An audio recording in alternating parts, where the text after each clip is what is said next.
Anyway, it's still a good conversation. But before we get into any of that extra stuff, Truong and Gbogo, what's up, man?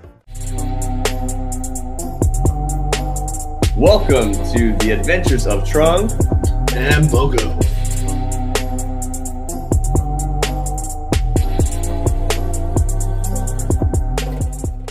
Gbogo, how are you doing over there? I'm doing fantastic. Truong, how about you? Good. Coming in from Houston, Texas. I guess that makes sense because this is a Houston radio show. But I'll introduce myself a little bit. My name is Truong Lam. I am your medical student, researcher, community activist, local neighborhood hero, trying to make what little difference I can to bring a positive impact to this world. And my comrade Gbogo will introduce himself. My name is Gbogo. I'm a young whippersnapper, engineer. I also write and speak in my free time. Like Truong, trying to make a difference and trying to convince all Houstonians that the Rockets suck.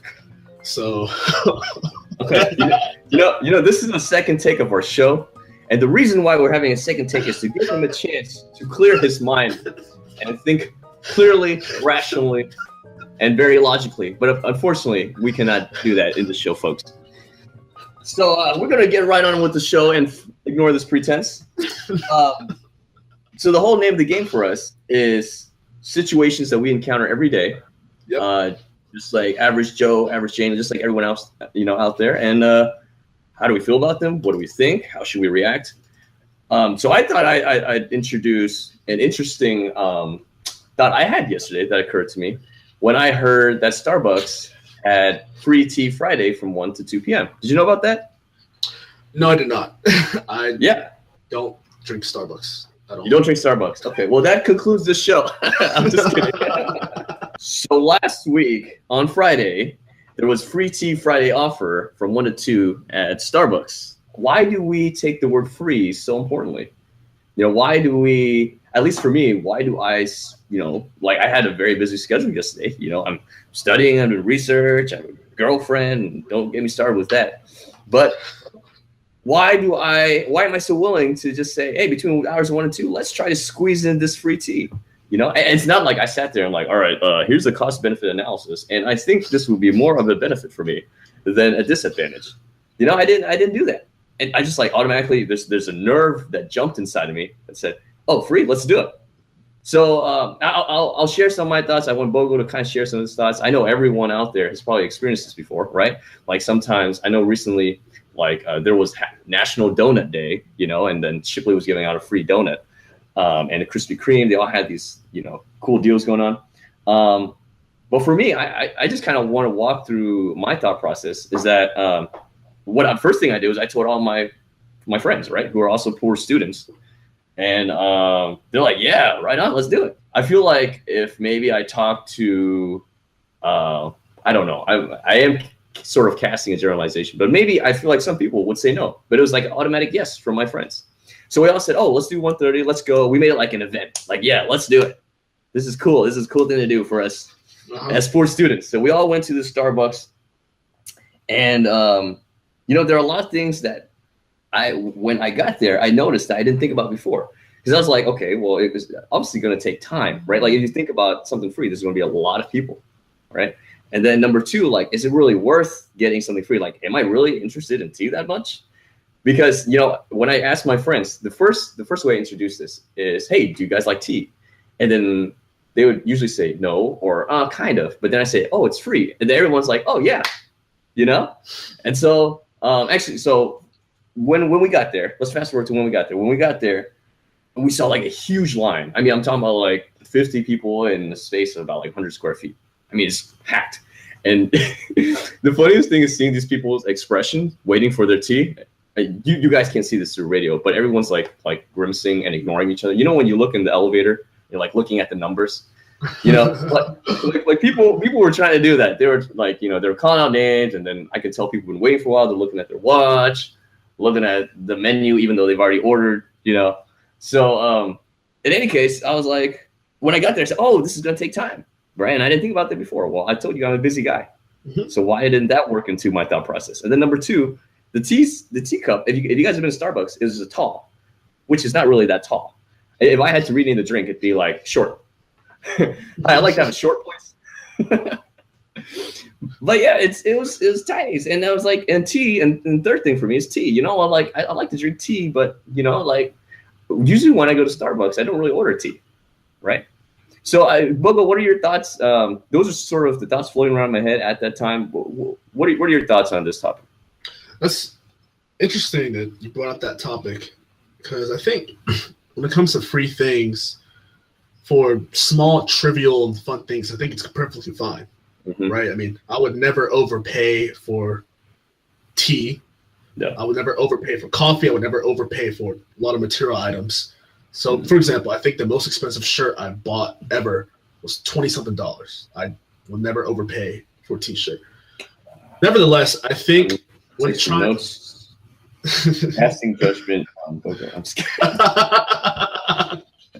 Hey man, I'm still recovering from my poor college student lifestyle. But we've all been there.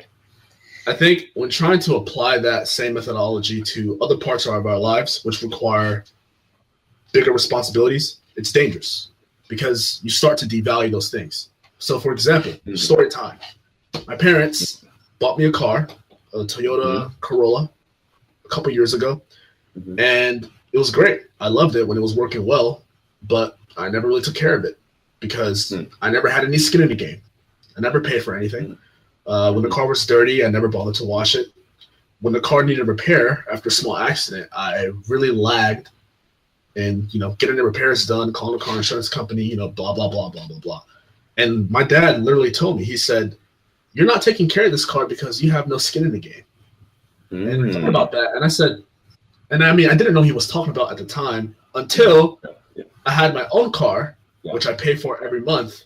And the care I have for that car, it's drastically different than what I had for my previous car because I had skin in the game. So it's kind of interesting in which for some things that we tend to value them more if we made an investment, whether if it's our time, our money, something, right? Than if it's something that just really handed to us. I don't know. Those are my thoughts. No, you bring up a really interesting point because to me that brings to mind a binary, right? Like there's a lot of times we're thinking on the side of the free consumer, right? We're consuming something that's free. But on the side of the person providing that free product, it's not free for them. It's an investment. They have skin in the game. So like back to the example for Starbucks, for me, it may be free, but for them, for Starbucks, they're like, okay, is it like, why are we putting out so much free stuff, right? We have to invest into putting out this promotion.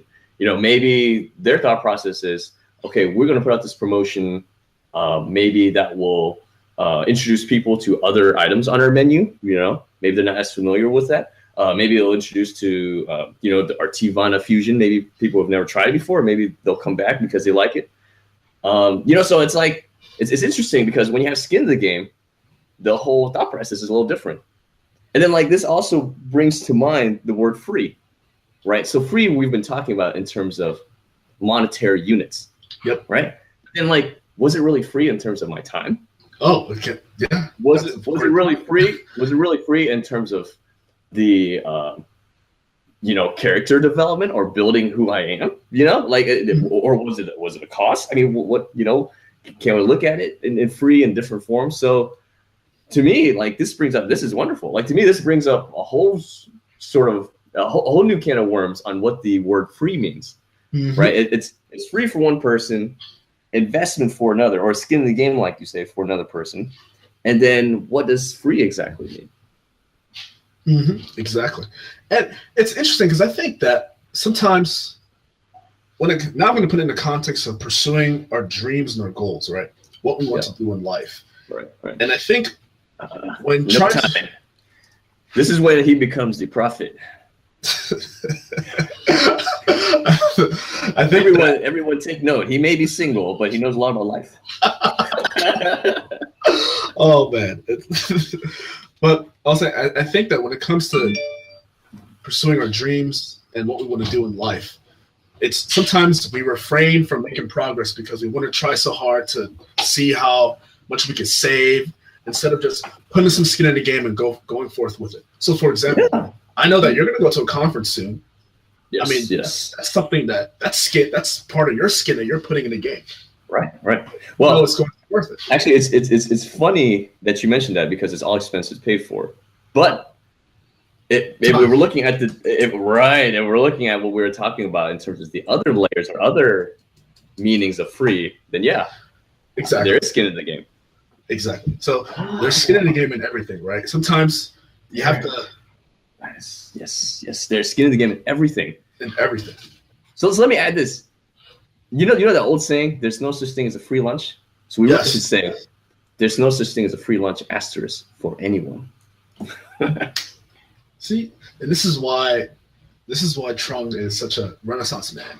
It's too bad he's a Rockets fan, but I will have my anger in check. Mic check. That's what I was doing. In any case, it's not free to be a Rockets fan. So I don't know where I was going with that. So that wraps it up for today. Tune in next time for our next show where we explore daily situations and events, whether they're awkward, whether they're unusual, or whether they're just the old regular mundane event. Let's navigate together with Gbogo and Truong.